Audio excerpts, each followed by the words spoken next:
Bien, vamos a iniciar. Les invito a orar para dedicar este estudio. Señor, te damos gracias esta mañana por nuestras vidas. Gracias por poder reunirnos en tu nombre, por disfrutar de esta hermosa iglesia y porque nos has enseñado a amarnos y a convivir y a poder juntos comentar de tu palabra, escuchar de tus preceptos y conocerlos y poder crecer espiritualmente para ser mejores cristianos, mejores representantes de tu imagen, de tu mensaje, de tu palabra, de tu evangelio. Te pedimos, Señor, que nos atiendas el día de hoy con sabiduría, con entendimiento. Queremos darte honra y honor y que todo lo que sea aquí dicho y comentado sea solamente tu palabra y tu verdad. Pedimos esto en nombre de Cristo Jesús. Amén. Atención, vamos a continuar con esta clase en la que estamos hablando de la ley, particularmente de cómo el Señor Jesús presenta la ley.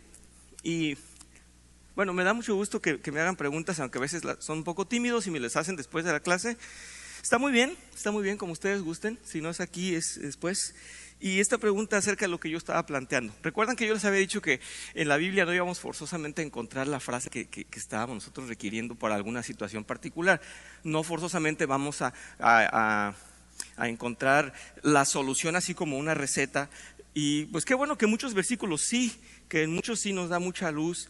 Y lo que yo estaba comentando era que si bien no vamos a encontrar forzosamente esa cosa muy particular, sí es la Biblia la solución a todas las cosas, sí es la solución para nuestras vidas en todas las situaciones. Solo que tendríamos que comprender, lo que decía yo, es el total de la Biblia, es decir, comprender cómo piensa Dios, cómo quiere que pensemos, cómo podemos entender su carácter. Y entonces me decían, bueno, ¿y cómo resolverías eso si de veras no sabes si enviar a tu hija o no a la fiesta?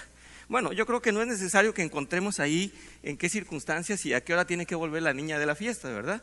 Pero lo que sí vamos a comprender es que en toda la Biblia Él nos está dando su carácter, un carácter de orden, de respeto, ¿verdad? Y podemos comprender, ya que conocemos a Dios y su revelación es para eso, para que lo conozcamos mejor cada día.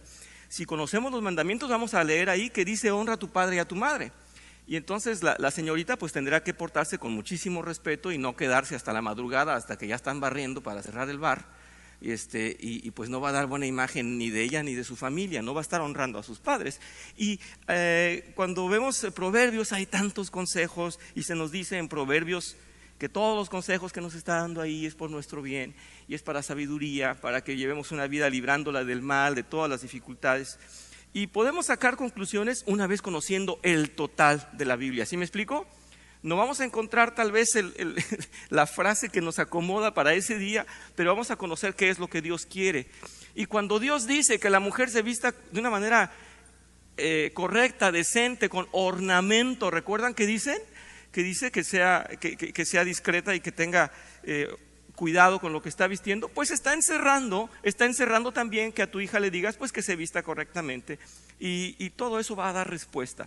Así es que bueno, hasta ahí la respuesta que yo le decía a este hermano, porque como que estaba un poco vacilando y riéndose, pero sí, la verdad es que si conocemos el carácter de Dios, sí sabemos cómo debemos comportarnos, aunque seamos rebeldes, aunque nos dé pereza o aunque digamos yo hago a mi manera.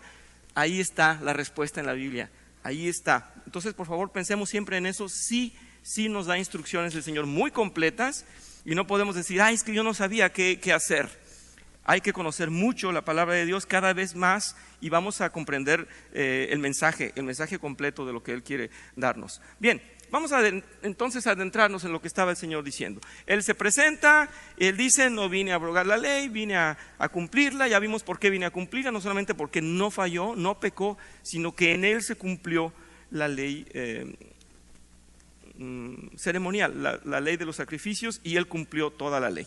Bien, pero vamos a leer un poco más a detalle. Ya habíamos dicho cómo se presenta este artículo acerca de la penalidad de un pecado, cómo el pecado en sí es horrendo para Dios y cómo viene el castigo. Pero aquí nos está abriendo la mente y vamos a ver cómo lo dice. Dice: ustedes han oído, estamos en Mateo 5, continuamos el sermón del monte. Ustedes han oído que se dijo a sus antepasados: no mates, y todo el que mate quedará sujeto al juicio del tribunal.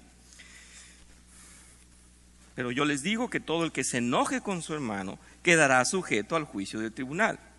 Es más, Cualquiera que insulte a su hermano quedará sujeto al juicio del consejo, y cualquiera que lo maldiga quedará sujeto al fuego del infierno.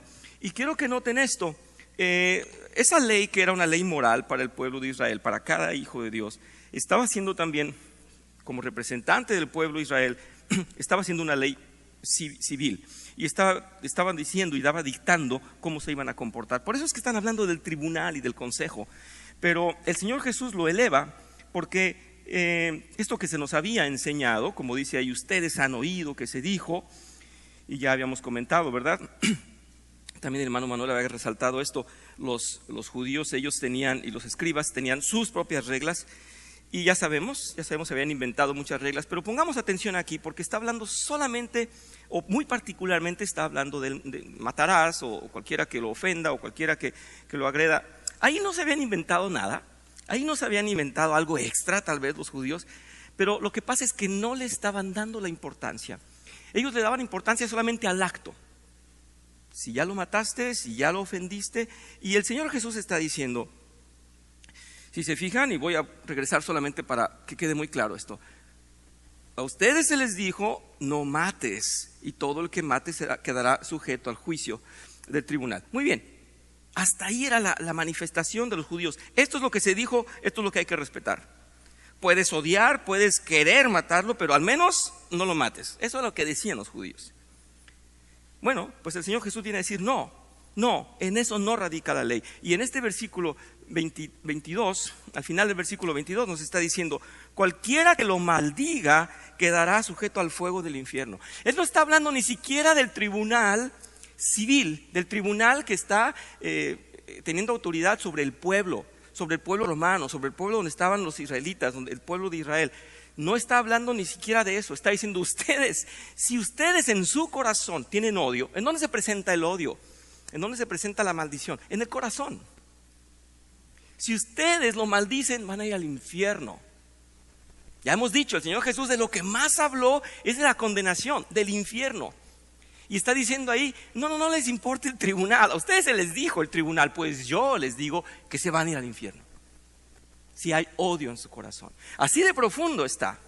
El señor Juan Calvino hace una reflexión muy amplia acerca de esto y dice simplemente Jesús es el propósito de la ley, Jesús es el final de la ley, Jesús es el cumplimiento de la ley. Él tenía la autoridad para venir a decirnos, esta es la ley.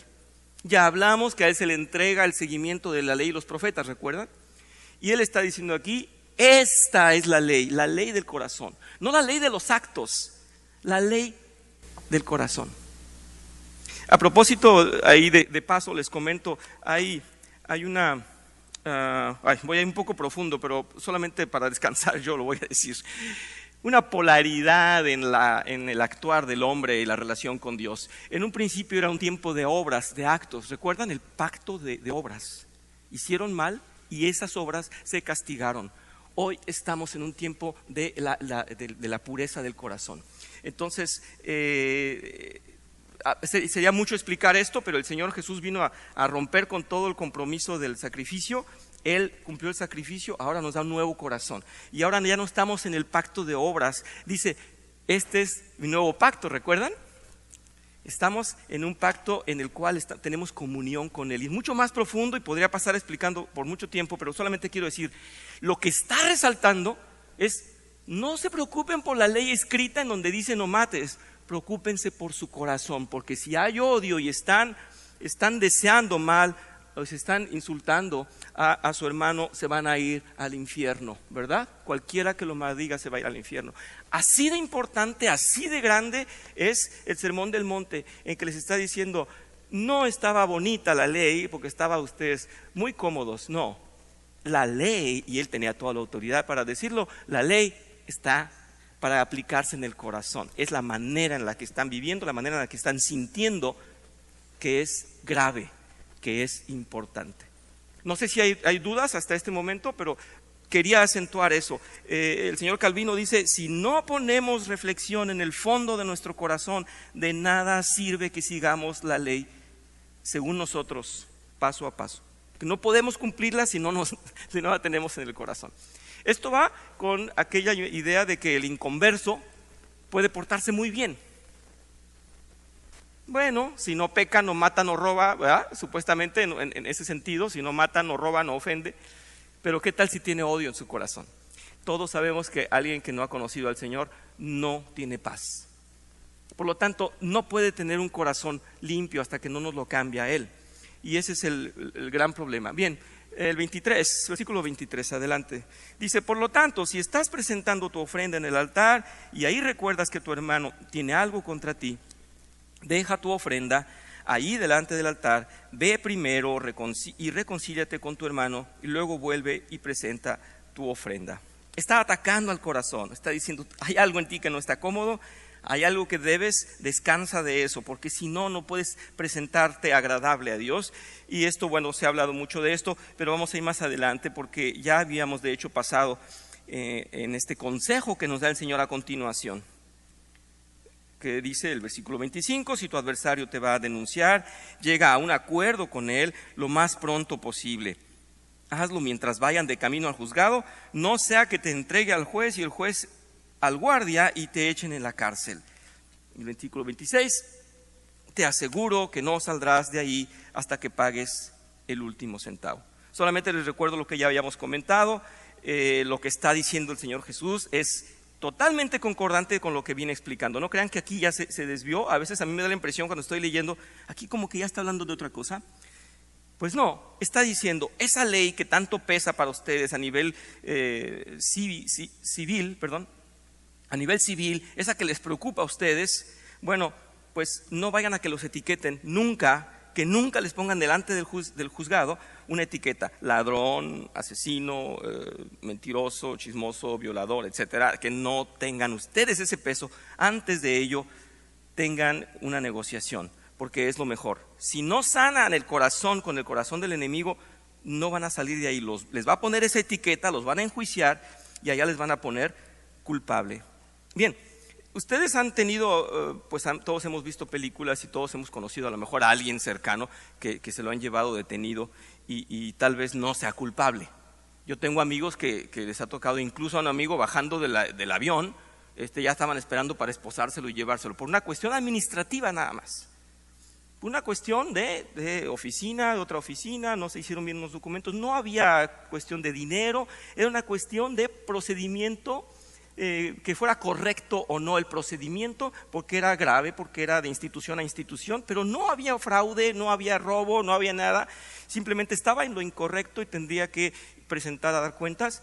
Pero qué penoso, porque baja del avión y lo esposan y se lo llevan, ¿no? Y claro, después se disuelve y no había más que una firma que corregir y se acabó. Pero el proceso de llevárselo preso es sumamente humillante, no lo merecía. Toda su familia se preocupa, los que lo conocían y lo ven, pues es un muy mal testimonio. Y pónganse ustedes en ese lugar, no sé si a alguien le ha ocurrido, espero que no, pero qué mal, lo que está aconsejando es el Señor. Aquí el Señor es, no llegues a eso. Aunque confíes en tu Dios y es todopoderoso y te va a librar, pero evítate esa pena, evítate pasar por esas situaciones. No sé si me hago comprender, es una de las cosas que está diciendo. Voy a tener que hablar de esto, pero es testimonio personal. Era tan fácil o es tan fácil a veces llegar a un acuerdo en una cuestión de padres por la custodia de un niño, que pues las cosas se arreglan y cuántos días quieres tú y cuántos días quiero yo, son negociaciones que son muy sencillas de hacer. Y entonces cuando yo tuve una demanda acerca de que pues quiero que me des más dinero, y yo digo, bueno, no tengo dinero, pero aquí están todos mis comprobantes de pago y aquí están los horarios en que tengo a mi hijo, ¿qué más quieres que haga? Pues voy a investigar y mejor que te demanden para que alguien te investigue a ver cuántos dólares ganas. Y entonces digo, tú vas a gastar en un abogado, yo voy a gastar en un abogado, los dos abogados van a ganar, y ¿quién va a decidir al final? El juez, o sea, un tercero. ¿Se dan cuenta? Está muy ligado con lo que está diciendo el Señor. No hagan eso, dice el Señor, mejor pónganse de acuerdo ustedes. Y yo dije, vamos a gastar y decide un tercero. Y en el mejor de los casos, ya cuando lleguemos al final, vamos a llegar a una negociación que podemos hacer sin gastar y sin llegar a la vergüenza de estar en un litigio. Pues no, aferrado ahí en la otra parte, y hasta que por fin con el tiempo y el cansancio y el aburrimiento y el gastadero dijo, pues sí quiero un acuerdo. Ya descubrieron que no ganas y que estás más pobre que muchos. Y pues sí, yo no tengo que quitarte, entonces vamos a llegar a un acuerdo. Dice el Señor, no lleguen a eso, porque estar delante del tribunal con una etiqueta irresponsable, hombre que no paga, ¿no? Eso es vergonzoso, no lleguen ahí. No lleguen ahí, está diciendo el Señor. ¿Sí? Espero que tenga ya fui demasiado explícito con ustedes, que tenga repercusión, porque hay una cosa que aprendí. Yo tengo un amigo magistrado que es quizá más chaparrito que yo, que estábamos juntos en la primaria, y cuando me vi envuelto en situación le dije, ¿qué voy a hacer? Tengo una demanda. Y me dice, hay un dicho entre los abogados, vale más un mal acuerdo que un buen juicio. En el buen juicio vas a sacar todos los asuntos y las pruebas y los videos y los documentos que tengas, y vas a atacar al otro y a ver cómo te va. Y va a ser muy interesante por muchos años, hasta ver cómo te dejan todo desanimado, cansado, agotado. Pero mira, en el mal acuerdo, aunque tengas que ceder y ceder y ceder, ya firmaste, no tienes problema con la ley, no pagas abogados. Es mejor, dicen los abogados, un mal acuerdo que un buen juicio. Lo estoy, por favor, parafraseando para que veamos esto, para que entendamos esto. Dice el Señor, no esperen a que les pongan una etiqueta de delincuentes, de pecadores. No lleguen, porque la ley, así como la tienen ustedes, dice, es muy fría. Y está apuntando a la ley del corazón. Está diciendo, actúen con el corazón, sientan la ley, vivan la ley, que nos está dando un corazón que ama la ley. ¿Recuerdan? Dice aquí que en las manifestaciones que a continuación se nos habla, porque se nos habla del divorcio, se nos habla del asesinato o de matar a alguien, se nos habla de amar a nuestros enemigos y de cobrarnos ojo por ojo. De todo eso nos va a hablar el Señor. Y en todas dice, ustedes oyeron que les decían esto, pues yo les digo diferente. Bien, en todas estas dice, vemos cómo utiliza el principio, en la misma frase dice, yo les digo esto. Es decir, Él es la ley, Él, como dice Calvino, Él es el final de la ley, Él es a quien hay que escuchar. La ley solamente mostraba renglones y Él está mostrando la realidad en el corazón de lo que hay que tener dentro para poder cumplir con tal ley. El deseo básico de nuestro Señor, dice el texto, era mostrar el significado y la intención verdaderos de la ley y corregir las conclusiones erróneas de los escribas y fariseos. El problema de los fariseos es que se concentraban solamente en la letra, con exclusión del espíritu. Es decir, no importa lo que sientas, mientras no cometas estos actos, todo está bien. Y es lo que hacían ellos, ¿verdad? Yo me lavo las manos 7 veces, yo estoy muy bien. Si se dan cuenta, no he matado a nadie, yo estoy muy bien. Bien, pero ¿qué había en su corazón? Y el Señor Jesús les está develando, revelando, sería la palabra correcta. El problema, dice entonces, es en el espíritu. El espíritu es algo que debe tomar forma, dice, y ahí es donde nacen las dificultades, donde nacen nuestros conflictos, refleja el interior de nuestra persona, el contenido de nuestro corazón. Voy a presentarles 2 Corintios, porque el apóstol Pablo habla de esto. Sí, el apóstol Pablo dice en 2 Corintios capítulo 3, versículo 6, nos hizo suficientes como ministros de un nuevo pacto, no de la letra, sino del espíritu, porque la letra mata, pero el espíritu da vida. ¿Se fijan como también el apóstol Pablo estaba esto diciendo que yo quería resaltar, que no me quería quedar con las ganas? El nuevo pacto, es que es el nuevo pacto. Y está diciendo el apóstol Pablo, no es de letras, no es de letras. El antiguo pacto era un pacto de actos, un pacto de obras, y ahora es un pacto en donde el espíritu tiene acción. Es lo que está diciendo, pero el espíritu da vida.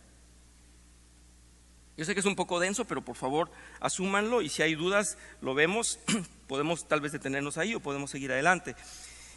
Su pensamiento principal en el capítulo es que Israel pensaba tanto en la letra que había perdido el espíritu. El propósito exclusivo de la letra es dar cuerpo al espíritu, y el espíritu es lo que realmente importa, no la letra. No la letra. Los escribas y fariseos creían que habían cumplido la ley a la perfección porque no mataban. Bueno, pero con ello no entendían para nada el espíritu de la ley, el cual es no solamente no tengo que matar, sino no tengo que querer matar. No sé si pueden hacer cada quien en su intimidad, en su persona, un pequeño juicio en menos de un minuto y decir, ¿han querido matar a alguien? Yo creo que sí. Aunque no quieran contestar y están así como, ¿me muevo o no me muevo? Ay, cuántas veces hemos dicho, ay, ¿verdad? Con ganas de... Sí, han querido matar a alguien, todos hemos querido matar. Claro, nos vemos muy mal ahí apretando el pescuezo, a lo mejor es alguien muy grande y no podemos. Claro que sacar una pistola sería muy ruidoso, ¿y de dónde la conseguimos? No estoy diciendo que ya nos imaginemos el momento en que lo vamos a matar. Me estoy refiriendo al momento en que nos nace esa voluntad, ¿cierto? ¿Nos ha pasado? Sí. A todos, ¿verdad? Así de pronto reaccionamos, y a lo mejor no es de pronto, sino que ya te tiene tan cansado que llega el momento, ay, con ganas, ¿verdad? Sí, sí es cierto, sí, no se pongan tiesos, suéltense. Sí. Bueno, pues es lo que estaba diciendo el Señor. Ustedes pueden no haber pasado por el acto, no tienen las manos llenas de sangre, no han ejecutado el acto, pero lo han sentido con tantas ganas, y eso es el análisis que tendríamos que hacer. Lo mismo puede decirse de otras ilustraciones que vamos a ver a continuación, pero vamos a ver en Efesios, me estoy adelantando, si es que vamos a leer un poquito más. He sufrido mucho para hacer resumen de este hombre que es brillante. De hecho, he visto otras predicaciones, otros estudios acerca del Sermón del Monte, y se refieren a este autor. Todos toman de este autor porque es magnífico, entonces no se le puede quitar. Yo por más que le quiero quitar o hacerlo dúctil, me parece muy difícil. Les voy a leer así es que muchas cosas tal como están escritas. Dice, la conformidad a la ley no hay que considerarla solo en función de los hechos. Los pensamientos y motivos y deseos de nuestros corazones son lo más importante. La ley de Dios se ocupa tanto de lo que sucede en hechos como de lo que sucede en el corazón. ¿Se dan cuenta? ¿Qué pasó? Este lo mató. Bueno, él es pecador. Sí, pero hubo 20 personas que querían matarlo. ¿Y qué va a decir el Señor Jesús? Pues nada, perdón, nuestro Dios, pues en general, en la totalidad del que va a hacer el juicio. ¿Qué va a decir? Pues yo voy a castigar solamente al que mató. No, Él conoce los corazones de los otros 20 que querían matarlo, ¿cierto? ¿Quién está en conflicto con esa persona? Pues todos los que querían matarlo. Bien, entonces, ¿en dónde está el pecado? En el corazón de todos los que querían matarlo también. Por eso dice, la ley va en el fondo del corazón. Es lo que está revisando el Señor Jesús. Dice aquí, no importa cuán usted se sienta inocente, usted ha tenido esos sentimientos, usted es culpable. El propósito último de la ley no es solo impedir que hagamos cosas malas, es impedir que sintamos cosas malas, que desarrollemos en nuestro corazón y que demos albergue a una manera horrenda de recibir el pecado y seguirlo ejerciendo como si no fuéramos ya convertidos. Eso es muy duro para nosotros porque deberíamos ya tener erradicado ese buscar de la venganza o esa recepción de las malas emociones. Si alguien les hace entonces revivir esos deseos de querer matarlo, por favor apáguenlo. No nos toca a nosotros los cristianos albergar esas emociones. Dice aquí de manera muy firme, debemos de tener hambre y sed de justicia, ¿verdad? Pero si al principio nos dio las bienaventuranzas y nos dijo, usted es honesto, y hoy lo resalta y dice, por eso dijo al principio, tenemos hambre y sed de justicia. No hambre y sed de matar, no hambre y sed de odio y de venganza, no, tenemos que tener hambre y sed de justicia. Yo creo que cualquiera de nosotros, ya conociendo a Dios, no soportaría matar a alguien. No sé, estoy cambiando un poco la pregunta de lo que vengo haciendo, pero no sé si alguno de ustedes soportaría. Algunos se nos hace menos fácil decir malas palabras, o no queremos decir malas palabras, o nos hemos propuesto. Otros han decidido ser, no sé, muy generosos. Cada quien ha crecido de una manera diferente. Cada quien no puede decir yo tengo más crecimiento que el hermano porque fallo en un punto y él es mejor en otros puntos. Pero nosotros probablemente nos veríamos muy mal como cristianos matando a alguien. De hecho, la ley acaba hace un par de meses, creo, acaba de autorizar que si usted tiene a alguien, un intruso dentro de su casa, violando su propiedad, usted ya lo puede matar. Bueno, dijo así muy bruto, pero usted ya puede atacarlo sin que vaya en un primer tiempo a la cárcel. Antes sí, antes usted iba a la cárcel y hasta que se explicaban y se comprobaban las cosas y todo, usted tenía que ser liberado cuando se comprobaban. Pero hace muy poco los escuché en el radio, por azar, por casualidad, y está diciendo, ahora usted ya puede matarlo dentro de su casa porque está en su casa sin necesidad de que vaya preso, ni siquiera como detenido para investigación. Usted está en su casa y no hay problema, no hay un proceso para usted. ¿Se dan cuenta? Bueno, ¿nos vemos matando a alguien? Pues difícilmente. Tal vez en un caso extremo en que tengas que defender tu familia, tu integridad, que te están atacando, y cuando es o él o tú, por tu familia, tal vez lo tengas que hacer. Porque la verdad es que cualquiera de nosotros lo haríamos en una situación así.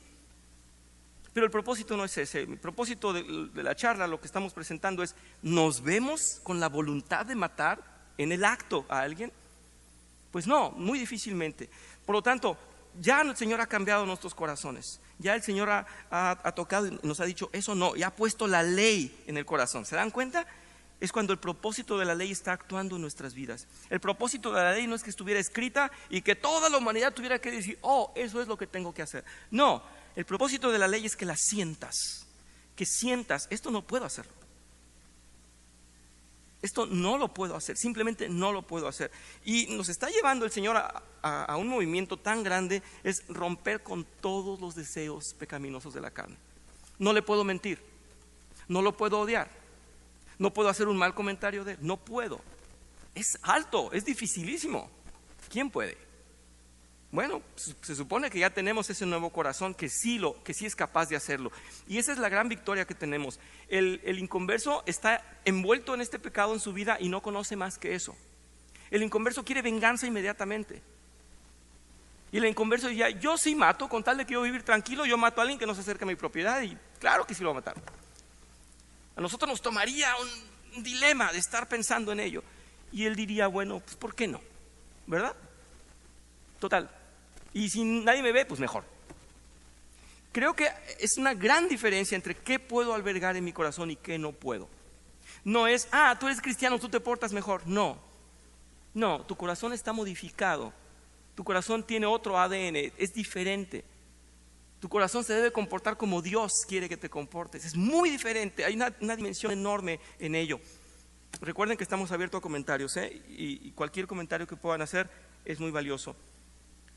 Por lo tanto, dice aquí el autor, Lloyd Jones, dice, la posibilidad gloriosa que se nos ofrece en el Evangelio de Cristo es que nos desarrollemos como hijos de Dios, creciendo. Y voy a presentar ahora sí Efesios 4, versículo 13, y dice, de este modo todos llegaremos a la unidad de la fe y del conocimiento del Hijo de Dios y a una humanidad perfecta que se conforme a la plena estatura de Cristo. Claro que es muy ambicioso, claro, estamos siendo presentados hacia la perfección, estamos siendo llevados a confrontarnos a Él. Oswald Chambers tiene un libro, ¿verdad?, que se llama En pos de lo supremo. Es precioso el título, ¿verdad? En pos de lo supremo. Primera de Juan, capítulo 5, versículo 3. Amar a Dios significa obedecer sus mandamientos, y sus mandamientos no son gravosos o no son una carga difícil de llevar.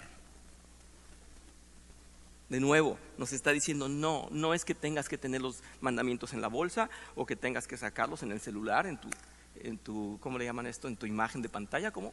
Sí, ¿verdad? Sí, en la pantalla que aparece en cuanto lo prendes, ¿verdad?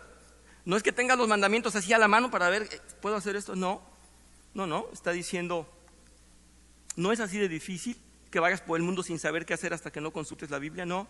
Y no es así de pesado que no puedas hacer nada porque todo es pecado, no, está diciendo, tus cargas no son difíciles de llevar. Por lo tanto, no, dice aquí el comentarista, lo voy a resumir, no es paralizante la ley. Al contrario, es liberadora. ¿Se dan cuenta? Y allí es donde tenemos que comprender el asunto. Por eso hablaba yo del pacto de obras y el nuevo pacto en el cual somos libres.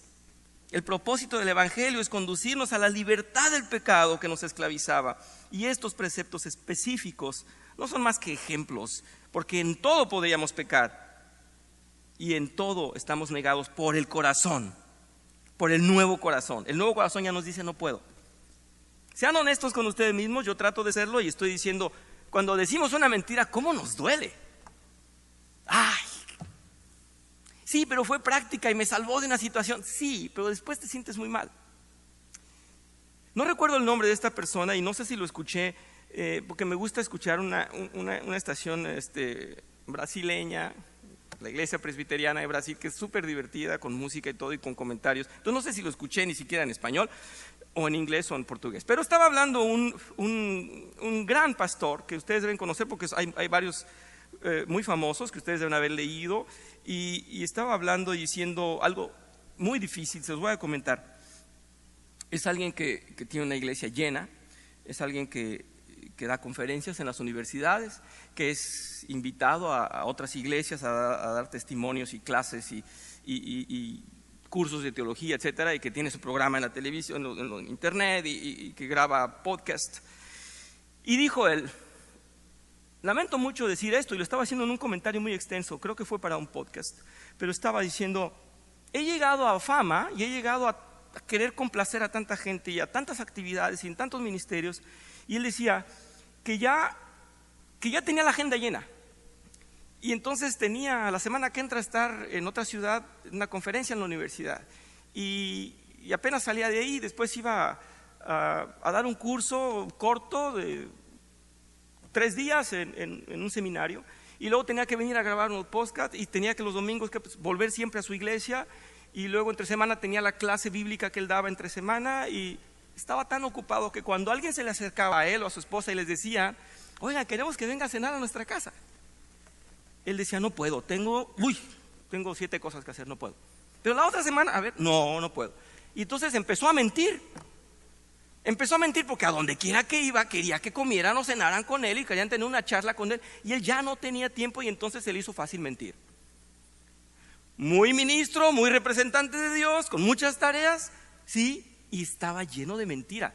Y le decía a la esposa, dile que no podemos. Y él lo confiesa, mi esposa y yo cuando sonaba el teléfono decíamos, si es fulano, dile que no podemos ir a cenar con él. Mejor nos quedamos tú y yo a descansar, porque mira, después mañana tengo 5 cosas que hacer, tú también, dar una entrevista, no, hay que mentir. Y dice él, tengo mucho tiempo mintiendo. ¿Se dan cuenta? Los hijos de Dios involucrados en el ministerio, siendo probablemente para muchos una luz, un ejemplo, una referencia, un modelo, estaban mintiendo porque no alcanzaban, porque no se habían organizado, porque le daba pena decir, no quiero comer con usted porque esta tarde descanso, mañana tengo un viaje importante, no quiero ir a comer con usted. Qué difícil, qué difícil. Por otra parte, muy religiosamente, pues sería muy grosero que le dijera, no quiero comer con usted. Pero es que es a ese punto al que tendríamos que llegar, a saber negociar con nuestro corazón y saber decir, no voy a ofender a mi hermano, voy a ser correcto y le voy a explicar, hermano, estoy tan cansado que apenas tengo tiempo de estar con mi esposa esta tarde y no puedo atenderlo. Me va a disculpar que probablemente en 3 meses tenga yo tiempo de verlo.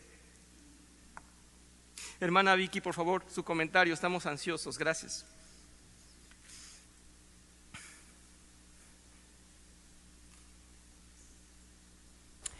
Bueno, hermano, viendo que Moisés se encontraba en el monte Sinaí con el Señor, encontramos en Éxodo, en el capítulo 19, del versículo del 4 en adelante, dice, ustedes son testigos de lo que hice con Egipto y de que los he traído hacia mí como sobre alas de águila. Si ahora ustedes me son del todo obedientes y cumplen mi pacto, serán mi propiedad exclusiva entre todas las naciones, aunque toda la tierra me pertenece, ustedes serán para mí un reino de sacerdotes y una nación santa. Pues esto está muy precioso, ¿no? O sea, querer hacer y dejar de hacer, porque tenemos promesas y aquí abajo no hemos visto todo lo que nos toca y por fe sabemos que somos exclusividad del Señor. Entonces, para poder dejar de hacer, necesitamos tener una identidad con Cristo, saber que somos sus hijos, que somos escogidos, que somos protegidos por Él y que Él nos va a defender en cualquier circunstancia en la que nos encontremos. Pero tenemos que llegar a tener un acuerdo con nuestro corazón, porque nuestro corazón se involucra o se deja de involucrar. Pero el Señor dice que somos nación santa y que somos su sacerdocio, y así es como debemos de caminar. Muy bien, muchísimas gracias. Me gustaría concluir con eso porque ya se me fue el tiempo y no sé si hay más preguntas. Hermana, sí, ¿no? Estaba levantado. Muy bien. Bueno, nos esperaremos al momento en que usted guste para escuchar su comentario. Vamos a cerrar en oración. El propósito es que comprendamos esa transformación en nuestros corazones que yo estoy seguro que ustedes tienen. Hagámosle caso a ese espíritu que nos está siempre deteniendo de pecado, porque esa es la ley que nos está llamando, la que ya nos puso en el corazón el Señor. Y Él mismo es la ley, está diciendo Calvino. Bien. Vamos a decir: Señor, te damos tantas gracias porque nos renuevas en un entendimiento, nos das corrección, tu espíritu nos redarguye, nos corrige, y qué bueno que cada vez recordemos esto, porque el Evangelio lo necesitamos todos tus hijos cada día, porque necesitamos saber que el corazón está siendo revisado por ti y está siendo edificado por tu palabra. Señor, gracias porque nos lo has dado así, un corazón nuevo que es para ti. Queremos honrarte y glorificarte con todo nuestras vidas, Señor, con todo lo que hacemos, con esta hermosa iglesia y la dirección que tomemos, Señor, que nos lleves tú de tu mano. Lo pedimos en el bendito nombre del Señor Jesucristo. Amén.